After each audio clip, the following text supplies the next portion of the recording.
ada daerah nelayan, ada daerah perdagangan atau industri ya.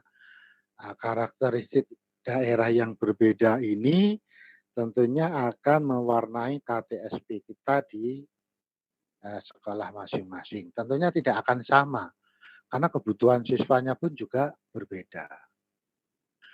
Ya. Kemudian dari fasilitas sekolah, karakteristik satuan pendidikan. Ada yang seperti ini, Bapak Ibu. Ya. Kemudian ada yang fasilitasnya seperti ini, ada yang seperti ini. Tentunya dengan kondisi sekolah yang berbeda itu, maka pelaksanaan pembelajaran, pelayanan terhadap siswanya pun juga akan berbeda-beda.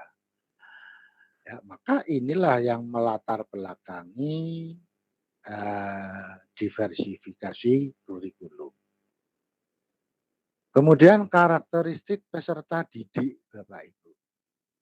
Ya, karakteristik peserta didik pun akan melatar belakangi diversifikasi kurikulum. Nah, diversifikasi kurikulum berdasarkan karakteristik satuan pendidikan ini.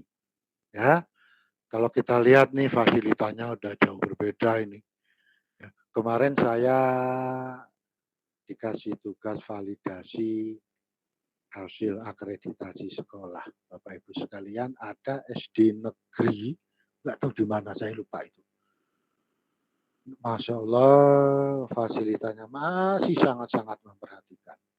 Dindingnya dari papan yang tidak dicat apa dikapur apa itu ya. Lantainya juga masih lantai tanah. Itu SD negeri loh. Ya. Kira-kira sama dengan inilah. Ya. Alhamdulillah di daerah kita ini di Tulang Bawang, pemerintah daerah melalui Dinas Pendidikan itu selalu memperhatikan fasilitas sarana prasarana pendidikan ya. Maka inilah yang melatar belakangi diversifikasi kurikulum. Jenjang pendidikan, jenis pendidikan, layanan tertentu, SATAP, sekolah alam atau sekolah berasrama dan lain-lain ya. Kemudian lokasinya, ada lokasi nelayan, lokasi perkebunan, lokasi perdagangan ya. Kemudian arah pengembangan sekolah. Nah, ini sesuai dengan visi misi sekolah itu mau dikembangkan kemana. Inilah yang mempengaruhi diversifikasi kurikulum di sekolah itu, Bapak Ibu ya. Oke. Kemudian potensi daerah.